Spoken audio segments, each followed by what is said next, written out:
Hi, welcome back to Brooks's Bass Corner. I have an interview for you today with Paul Simon's bass man, Bakithi Kumalo. This interview dates back to October 2016 when he was here in London performing with Paul Simon and his band at the Royal Albert Hall. In this interview you'll hear how he became a bass player, how he's worked with Paul Simon for over 30 years and what he looks for when he's picking out bass equipment. If you enjoy the interview, please hit the subscribe button below. Hit the notification bell so that you get messages when I post up new videos, and please give the video a thumbs up, I'd really appreciate it. If you have any comments or questions regarding the interview, leave them below and I'll come back to you as soon as I can. On with the interview. I hope you enjoy it. Sting, man, I had such a great time with him. That was last year, wasn't it? On the road, yeah, it was last year. How did it go? Must be an odd gig because obviously you're the bass player. He's a bass player, guitarist, pianist, singer. Yeah, well, I mean, the way this was set up, it was really cool because, you know, sets of music, you know, sometimes I play, you know, with Sting's band, with Sting singing, you know, sometimes two bass with you know, and then when he start playing, then I stop playing and give him a space, maybe, you know, little stuff here and there, but... Interesting, because obviously as a bass player we tend to not play with other bass players. I just used to really enjoy his playing. I even go to the sound check because sound check they play different, you know. Him and Vinny, I mean, woo. But he was playing bass in his band? Was Sting. he playing? Yeah? Yes. Yeah. Okay, so he was fronting it and doing and there's some songs that will play, he would let me play, and it was great. And were there some nights where he and Paul would do songs together? Yes. Because I know when Billy Joel and Elton John played, they did that, yeah. You know, they sing Brand New Day, even the opening, they open together, they sing together. But it was just very interesting to hear Paul singing Sting's music, and you hear Sting singing Paul's music.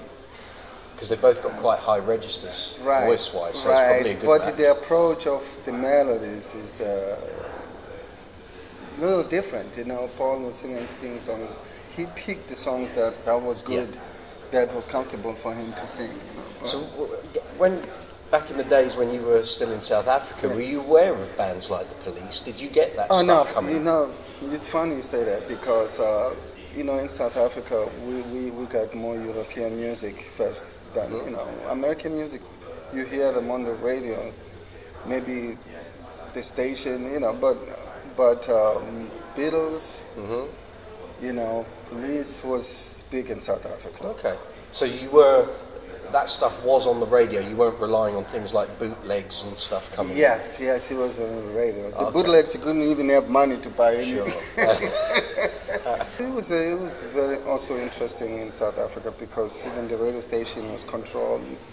Musicians didn't know who controlled the radio station, and we just go to the studio and record, and then sometimes we hear songs on the radio, but the radio station, the programming was just programmed like, you know, most of the stuff was the European stuff. Even back in the days, the equipment, the penny whistle. Yeah.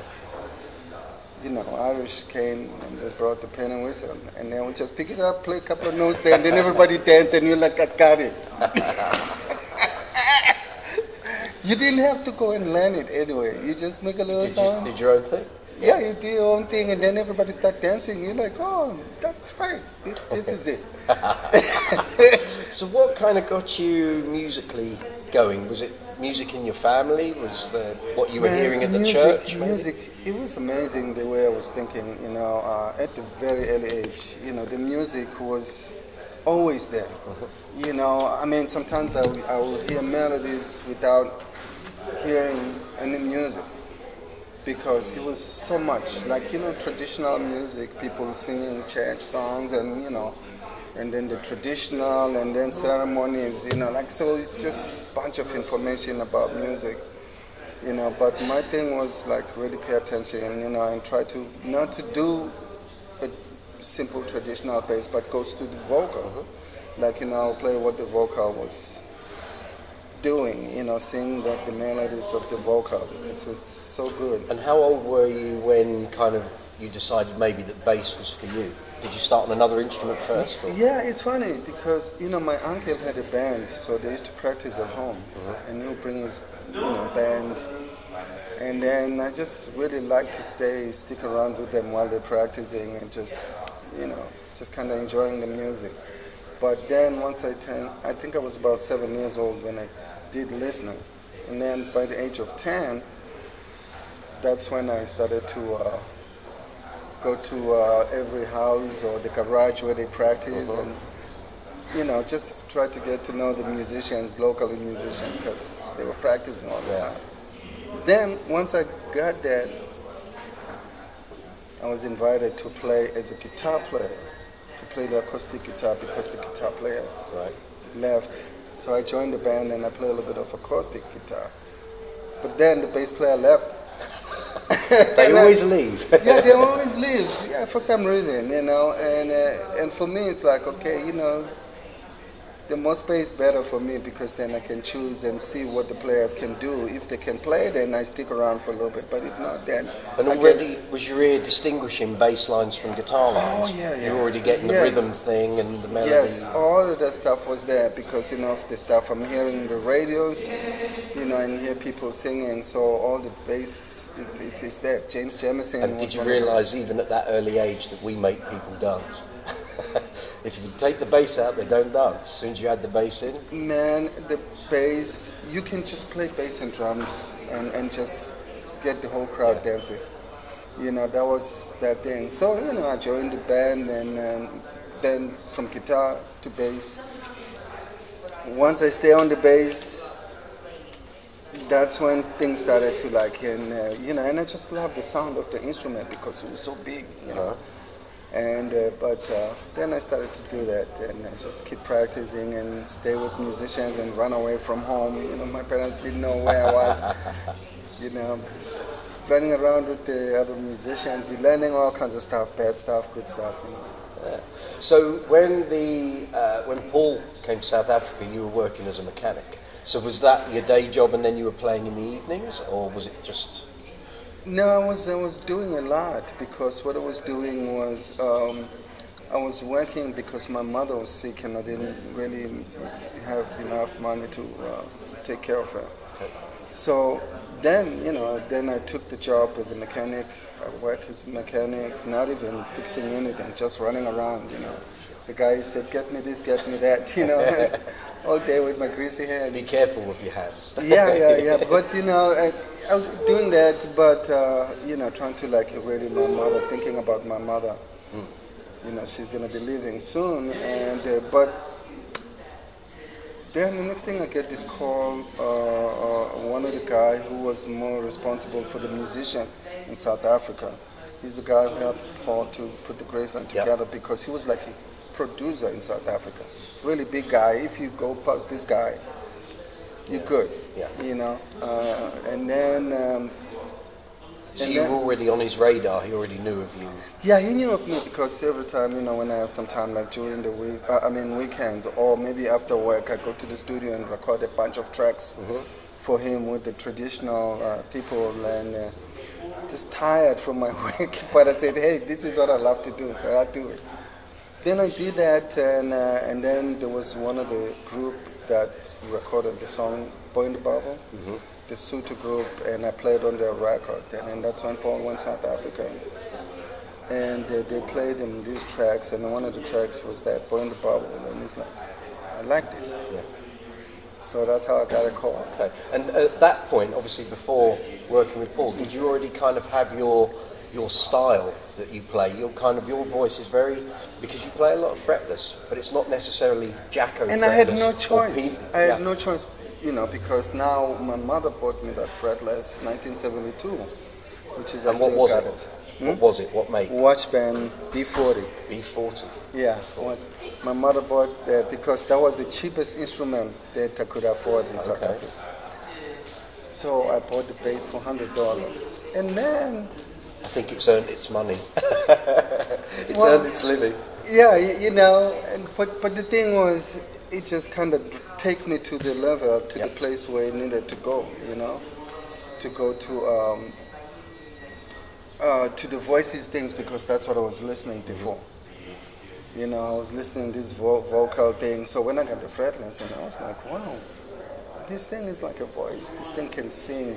I can play melodies. So how long had you been playing fretted bass before you moved over? The fretted bass I didn't own. I didn't have one. So you just went straight in on fretless?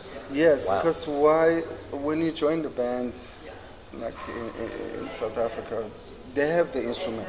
So you just play whatever they have. Because I didn't have the fretted. So I did that a couple of times. But then the problem, when you finish rehearsing with them, you go home, you don't have an instrument. And your calluses go. Yeah, and then they go, and then you come back, it's a little painful again, you know. So when I asked my mother, she's like, hey, look, this is the last money I have, and I'll give it to you. Go buy the instrument. And I said, I promise I'm going to stay with this for the rest of my life. You know, because, you know, it's easy to get confused as a young people. Because, you know, there's all kinds of stuff and sometimes you get confused. But I was more focused, like, this is what I wanted to do. You know, I wanted to play this instrument and I think I get it. Cool. But the more I played, the more just I was open. Yeah. So had you heard Jacko playing fretless before you kind of developed your style? You know, I've heard about... Because you are quite different to how he phrases things, and his voice is different. And a lot of people will pick up a fretless, and to most bass players, they go, oh, well, it sounds like Jacko. Yeah. You don't sound like that. You have your own voice, which is quite unique. Yeah, even he said that, I think one of my friends told me who worked with Jacko, and he said, man, when he first had the Graceland, he was like, who's that cat? You know, because he had the fretless, but he was not similar to what he got. It was a little different because mine was more like a little bit beefy sound, and then the approach through the music, you know, it just made sense when you play the fretless on African music because it's part of that voice, and then at the same time, if you do it rhythmical, you know, you get the rhythm of it, and then the voice. And it is like a voice. And I sometimes say this to Marcus Miller, the way he approaches his compositions is he writes the bass lines as though it is a vocal. A vocal. And that's how I always see your bass lines as well. It's almost like a counterpoint to, like, especially with something like Call Me Al, where you've got 3 or 4 bass parts, and they're all like little background singers coming in and out. Yeah. And I love that. Because you can do that, you know, which is something that I'm doing now at home. I'm working with this the very original, the traditional bass from Madagascar. Okay. You know, it's very hard to tune. You know, my fingers are in pain right now because you gotta like pull the strings and then sometimes they go off tune. You know, but I'm playing that now. I'm recording that and then mix it up with the bass. Try to get maybe more harmonic, like kalimba kind of sound, you know. Come up with different things because it's all the same. It's all the same. But you know, for me, it's all about learning. Even though I've been playing for a long time, but I'm still learning every day. That's great. You know, I show up at the rehearsal. You know, you don't know, Paul is a different day. And is he hard to work for? No, it isn't, man. You know, the thing you have to just really understand and say, this is a job.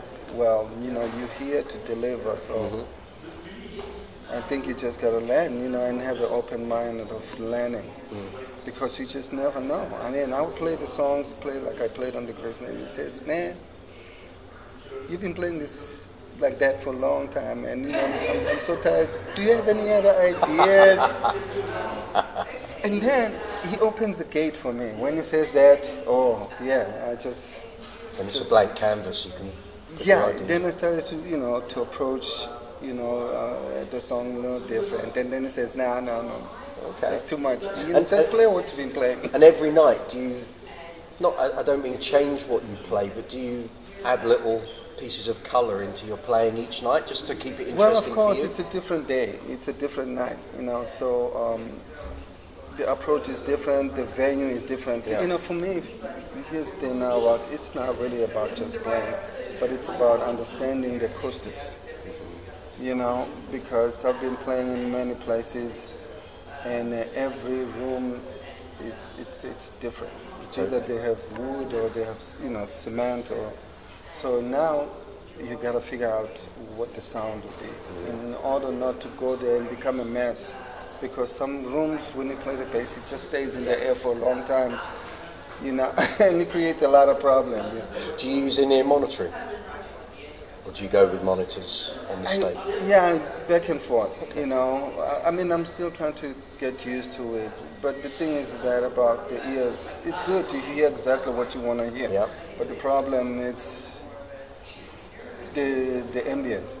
It's complicated, but you know, change is always great. Yeah. You know, but the thing, you know, I like to hear the communication with other people. I want to hear what they're doing instead of me giving, you know, hearing my own thing. I play to listen, you know, and because the more I listen is the more I grab things from each other, you know. If I hear what the guitar player is doing, something good, then I can take that and make something out of it. Yeah.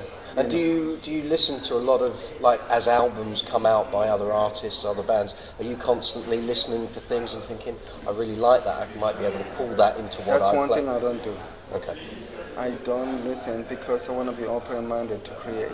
Okay. Because what happens sometimes, the ear is, you know, it gets what it gets, it stays with it.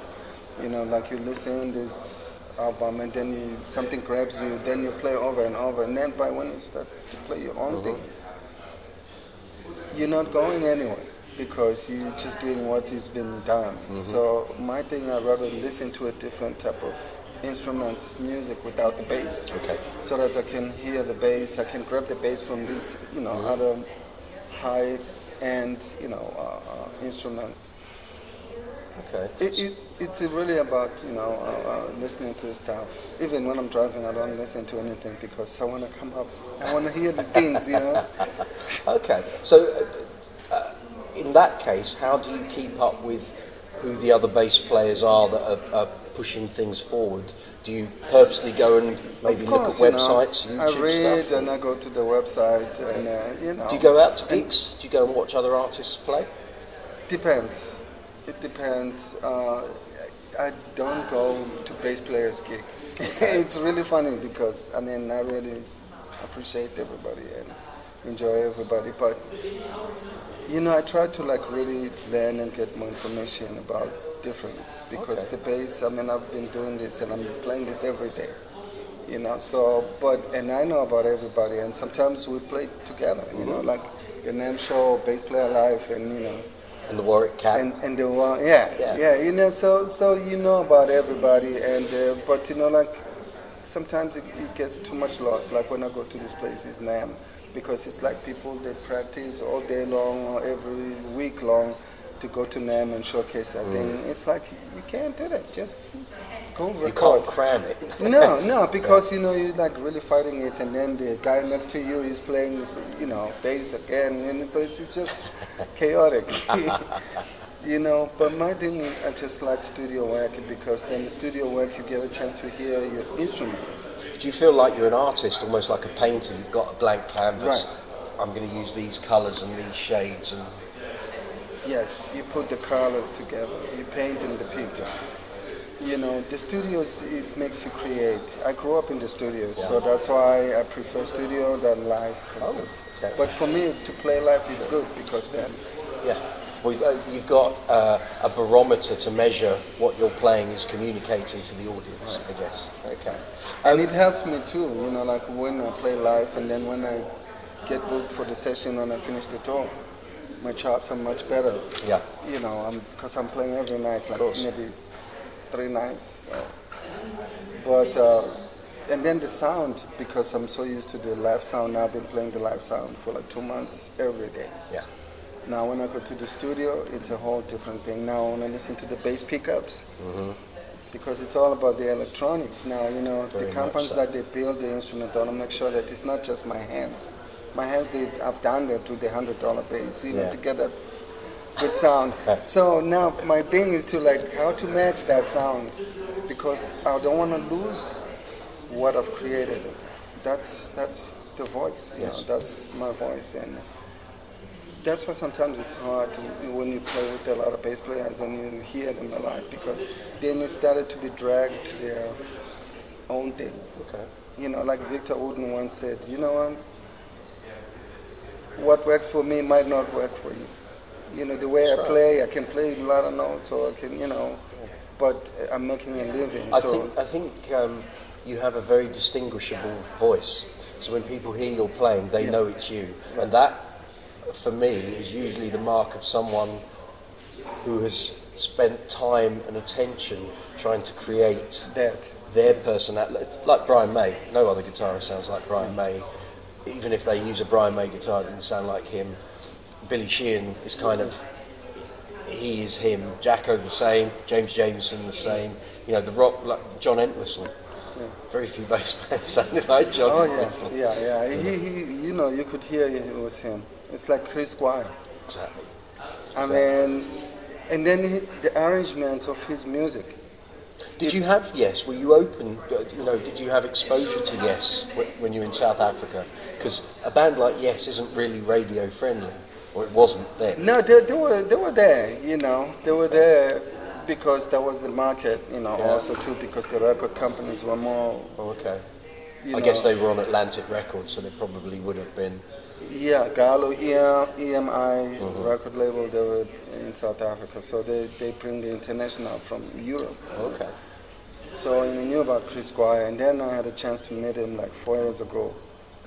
Now, every time I've seen you on TV, and obviously I've followed your career for 30 years, I took up bass 6 months after Graceland came out, so, you know, your playing was all over the radio and the TV. And for years, every time I saw you, you had a different bass in your hands. Now, tell me if I'm wrong, but when you look at an instrument, is that merely a tool for conveying your voice, or do you actually look at it as though it's like a different colour, it's like a different flavour? Do you use your instruments to accentuate what your playing is, or is it more a case of, well, I like that bass or I like this one? Because obviously you're with Elric now, but I've seen you with Alembics, I've seen you with, I mean, just a myriad. Modulus Graphite. Yeah, I've seen you with so many over the years. Yeah. How do you approach gear? I mean, what attracts you to a certain instrument that, you know?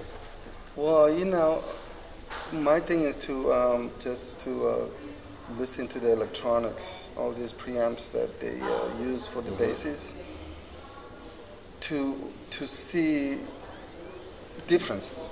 You know, the differences could be something that can matches what I've started with, that the sound, you know. But so far,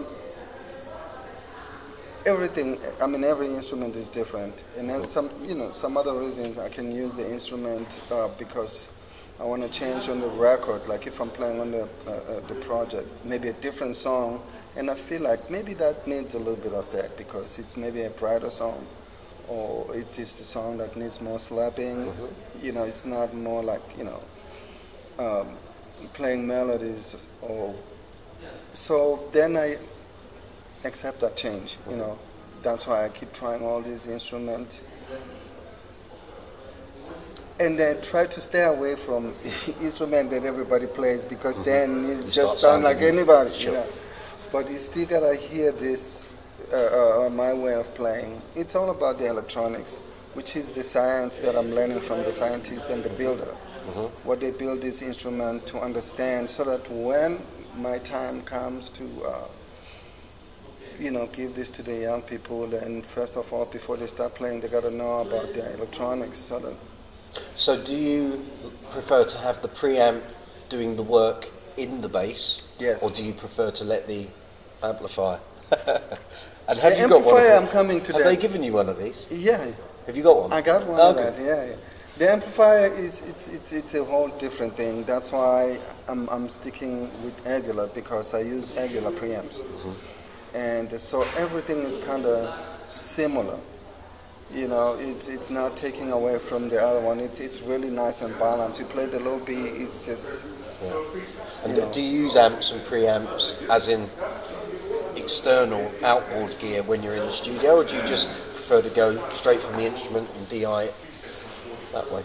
My setup, like I'm using tonight or every night, is the amp. I hear the amp on stage for me.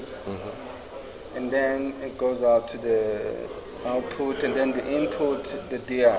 Okay. So that what the company, the house sound is getting the bass pickup. You know, and the DI is a very good DI. It's the tube. It's one of those red DI. Yep. And And do they mic your cabinet as well? no, So they're just having a clean sound straight from the bass? just a clean sound from the bass. But you know, the cabinet is for me. Cool. It's really, it's for me. And then too, it's got a lot of low end. Which cab have you? The Aguilar, I use 410 and then DB751. Lovely. Yeah, yeah, it's a very easy, it's a grown man app. Yeah. It's simple, you know. Very. It's very simple because I don't want to like have like problem trying to figure out sound, No. the bass with a lot of knobs and all that. It's very hard to do that. So now I'm working with the NS design to come up with the bass with one knob, which is the volume, Yep. and then the switch from 2 tones. You know, when I play the slapping, I'm gonna have a certain sound. Okay. That's gonna be for the slapping, and then the finger, it's gonna be that tone that's similar to the fretless on the fretter, and then the fretless is gonna be the same as well. Great. So that's very simple because with all these knobs, trying to figure out the tone, it's really hard because you can do it today, you get a nice tone, and then the next day is like kind of struggle to get that. You spend a lot of time trying to find the tone. You know, it should be simple. So my thing is just to like really learn this science and all that stuff. Yeah. So I can take it to another level, you know, because I've been playing bass for a long time. I can tell the neck, the adjustment, and you know, strings, you know, all kinds of stuff. So.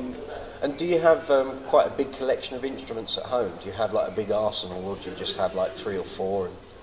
Man, I have a lot of instruments. Oh, I'm running good. out of a room, you know. I'm running out of a room to. Okay. I got, you know, even traditional instrument. I have the gimbri, and I have a drumstick. I have a couple of acoustic guitars, and you know, I have some percussion and you know, Great. stuff. Bakithi's music room. Yeah, when I'm home, I don't leave the house. I buy food, I get everything, and then just stay home. Right? Oh, good man, good man. So what makes an instrument stand out for you? What do you look for? When you pick one up and you can know instantly, don't like that, or that really feels good. Is it a balance thing? Is it a resonance thing? It's the simplest thing. I just want the simple. If I see a bass that's very simple, you pick it up, you play it without plugging in, Okay. and it sounds good, then you know you got a good instrument. And when you change, you move the knobs, you get what you need to get. To me, that's the instrument. Okay. And you're predominantly a 6-string player, but do you still use, if a project or a recording needed you to use a 4-string, are you happy to do that? Oh, Or would you say I I'd love rather the 4-string. I still play 4-string, the one I played on the Graceland. I have Right. it on this tour. And yeah, 4-string, I like it. You know, it's good for slapping and. Very. And then, you know, and 6-string is good, like, you know, you can play chord or stuff and, you know, and you know, and do that. But, and play some solos. But I'm not like a speed guy, you know. I just want to grab the instrument, get the good note, good sound. Yeah, I mean, really, I like all of them, you know. There was one time I tried a 13-string bass. I felt like I was like a beginner. And because then I'm like, how you play this thing? I can't even hold it, you know. It was like, you know, playing a chord. Okay. Okay, musical influences growing up. So once you kind of got yourself started on the instrument, were you... I know what you've just said about you don't like to listen to other players, but obviously when you start out, you need various players to, if you like, sow a seed that allows that to grow. Were there any bands in particular? Obviously like the Beatles and... I mean, there was so much music, you know, of course. Never really pay attention on bass, but when the song is on the radio, and then our singer likes to, you know, sing the song, so I gotta learn my bass part. So there was a really great bass players. James Jamison was one of them, because I mean he would play, the bass would be busy but groovy. Yeah. You know. Well, he was basically a jazz player playing pop songs. Yeah, It's the simple way of putting it, and you know they've stood the test of time because they still hold up now. Yeah, well, you know, too, because it was about, you know, get a good player and an understanding, you know. That's why Paul is used great players like Michael Brecker, Yeah. Anthony Jackson, you know, all these great bass players, because he knows the jazz, they play fusion, but when they play simple music, they're going to make it swing. Yeah. You know, even if they play a lot of notes, but... Did you find when you're working with Paul, is he can give you precise direction? Or is it more a case of, well, I kind of know what I want, but can you play something and I'll tell you if that's what I want or not? Or will he say, I want you to do this? He starts with about what he wants. Okay. And then you get a picture, you know, because he'll give you the idea, because he's singing, he's telling the story, he knows the lyric, and the instrument's got to connect. So what he does, he'll give you the idea, and then you take the idea, you try to find the sound for the idea. You got the idea now, then you have to go to the sound, get the sound. Once you get the sound, then everything is good. And is that a sound that works within the band framework, or does he pull it out as like a separate entity? No, it works with the band. Okay. It works with the band because already it's got the other thing. It's like this last record that he did. I went to the studio when there was other things already, not like we played together. You know, yeah. I went as an overdub. So, but then it was to really listen to what was going on before I come up with my part. I have to find the part on what's already there, you know, and then once I get a part, then I can say, okay, maybe I'll use the fretless on this one, I'll use the U bass on this one, or maybe use the fretless. So you can try different instrument, you know, but he always gives you the idea. Here's what I need. Then build up. Because then you've got the you know exactly what you're aiming for. And then make sure that it's not too much too, because if it's, you know, because it's like, okay, I give you the freedom, then when you go crazy, then it's crazy, you know, so you gotta sneak in things, okay, then you give him a room to say, oh yeah, that, you're on the right keep path. that. Yeah, keep that. That's why too also I use the looper. Yep. I have this Pictronics looper. Yep. Because then if something works, then I can record it, you know, and then look for some different things, and then if he likes that, you go back, you just click, and then it's there. Do you ever use the looper live, on the live show? Yeah, I used to use it, but then you get confusion with the band. The drummer is like playing ahead of the looper. Yeah, then it can get messy. Oh, you get messy, and then you like hear the bass is like delaying, and then I said, this thing is on time, you know, somebody's not on time. We used to have a drummer like that in South Africa. He couldn't record with the click track, because he's not listening to the click track. He's not a listener, you know, because he wants to play his part, and he's thinking like, oh, I'm a drummer, I have timing. But sometimes you gotta listen and stay with something, you know. That's right. That's right. That's quite right. Okay, I've done that. I heard an interview talking about you didn't hear people like Stanley Clarke, Weather Report, and Jacka until people started bringing albums into South Africa. So when you then came over to America to do all the Graceland stuff, once the album had been recorded, and then it became a whole full-blown project. Yeah. Did you use that opportunity then to seek out Weather Report albums and Stanley Clarke and Jacko? Of course, and all the bass gods? Later on, I even got a call from Joe Zawano when I was on tour. I think he was putting the band Syndicate after Victor Bailey left, and, you know, because he liked what I did. Yeah, then I started to really, you know, listen. Even back then, I mean, I was listening, and sometimes I joined the band, they play Al Jarreau, and Abe Laboriel is playing, you know, some Stanley Clarke songs, and you know, then I'd land the song, I'll play the song, and sometimes it's really difficult, because it's like, man, I mean, the guy, the way he's playing is,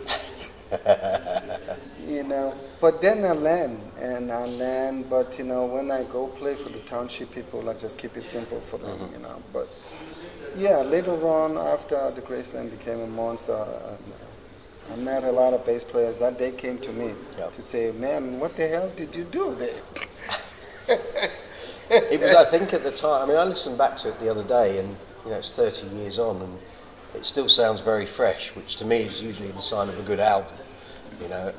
Very happy. I think what you were doing at the time was so, not necessarily groundbreaking, but it was so radically different from what was going on. Yeah. Not just the bass part, I mean the material anyway. The material. And I think it was almost like Paul went in with like a big hand and went, right, I'm going to show you this. Now look. Look. Yeah. And it was like a beacon, I think, for a whole different kind of musical genre. It worked both ways, because too, my thing was like, look, I think I got it, and I've struggled. Also, that's another thing that made my difference, because as a young bass player, I went to Zimbabwe. First I went to Zululand with the band, and we got stranded there, and things got really, really bad. That there's no music shop, the instruments, they break.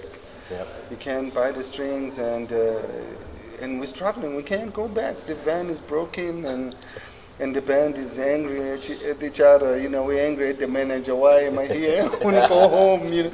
But there's no way you can go home. The guy is broken. It's either you don't have money, man. And I said, this is really difficult. I couldn't write.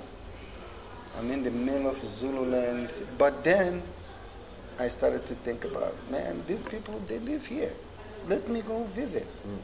Then I started to make friends with the local people, playing their music, traditional music, sit with them, drinking the African beer. Just hanging out, eating the roots, whatever the stuff, because I couldn't take it, where we stayed with the band. It was chaotic, and it was a problem. We couldn't do gigs, but my thing was to just go do a research, visit these people. So for 1 year, 6 months, it was a lot of time. A lot of time. But then, once that time was over, then I go back home, and when I go home, my mother couldn't recognize me, and you'd grown up. And I looked terrible. My hair was like this big, and I had chicken pox because I wasn't eating right. I was really skinny, and I was really bad. But my family, they're like, now you gotta find a job. And then that's when my mother started to get sick and all of that. But then after a couple of years, I went to Zimbabwe before the Graceland.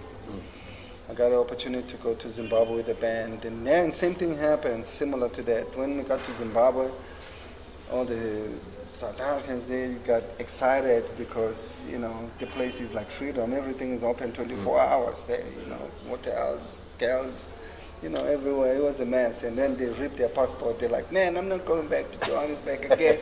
And then they start creating their own families in Zimbabwe. They left me in the house in Zimbabwe, so I was staying by myself in the house. Then I practiced. Just practice, listening to the Shona music, Zimbabwe music, Thomas Mufuma, and the gang. And then 8 months, go back home to Johannesburg. About